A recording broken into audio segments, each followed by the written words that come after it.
Video of today is just why I use my Speedlight when I use it. I use it in manual rather than in TTL mode. Stay, I'll tell you why.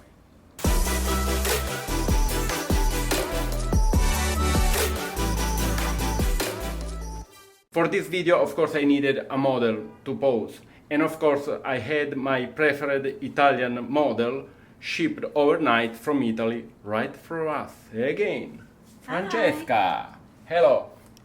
So, today, she's gonna be, again, the model for the test of this difference between using a flash in TTL mode and in natural mode.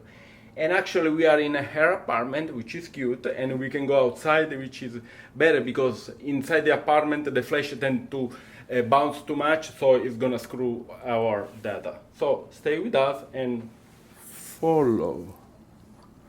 Oh, that's cute. Yeah. Okay.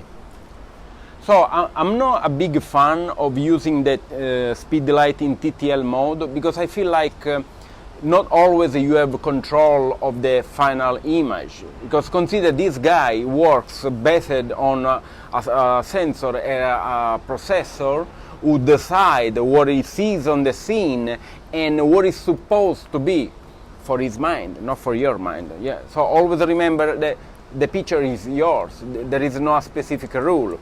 So now I'll show you just a small example between using this flash, taking picture of Francesca in TTL mode and then in manual mode, so we can see where and why it's better to take control, and then I'll give you some more hint.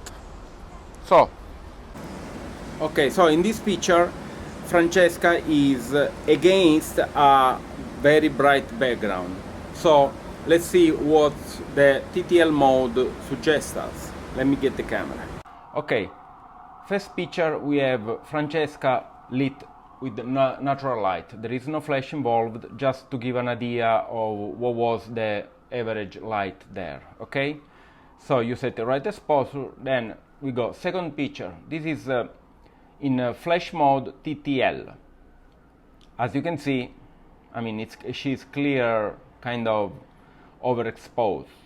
Okay, I gotta say that anytime they happen to use the flash in TTL mode and I get too close to the subject, because this balcony was pretty much small, so we had to work close, and it looks like the flash, the TTL especially, doesn't work exactly, and I would say it doesn't work at all, because it's like the TTL mode can't drop down the power of the flash so much to understand that the subject is so close, so needs just a little bit of power, and that's the result.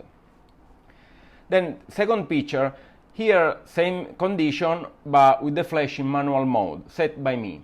I did a couple of tests, because you gotta set what's the right amount of power for the flash for the distance to the subject. Here what you get, but once you do once, then you don't have to touch anymore, as long as you stay under the same light condition and more or less to the same distance to the subject.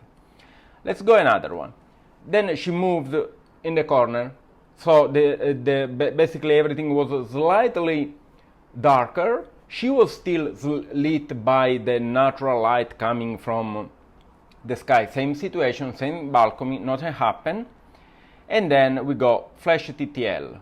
So it looks like the camera say, oh my god, it's so dark. Boom, the flash again, overpower.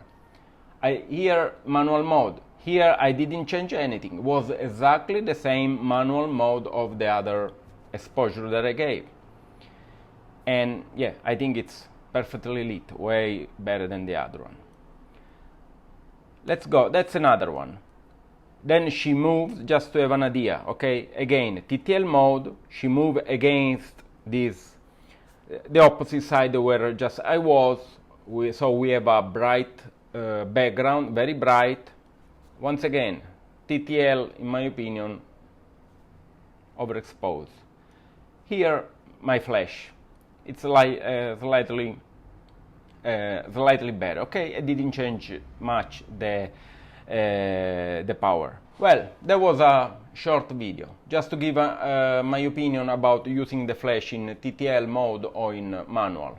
As you clearly can see, I prefer to use in manual. Maybe it can take a little few seconds at the beginning when you get a set, just to try a couple of tests to make sure that you find the right amount of power for the flash in order to lit the scene the way you want to lit. But then, if situation doesn't change, you are good to go. You can even shoot the person against a bright background. You are sure that nothing is gonna change because camera is in manual mode, flash is in manual mode. If you want to use the TTL, what I do sometimes is I know that TTL in some way overexposed, so what I do is I always try to put the flash like one stop underexposed. But sometimes depend, and then situation change, I gotta remember and I gotta see, and maybe I'll figure it out that the flash screwed up again. So I mean, it's something that for you maybe can work, for me doesn't work much. And even anytime that when I used to do event, I always prefer to use in manual mode. And because once you start using more and more in manual mode, you understand how things work, and you can even adjust easy. You know that you are changing room, you are changing place, you are changing scene, or you are going to photograph people slightly far away. Just pump up the flash a little bit and keep going, you know? So that's my opinion. That's it. Let me know if you find this useful. Leave a comment if you like. As always, share and love the video, put it like, etc. And see you to the next one. Bye.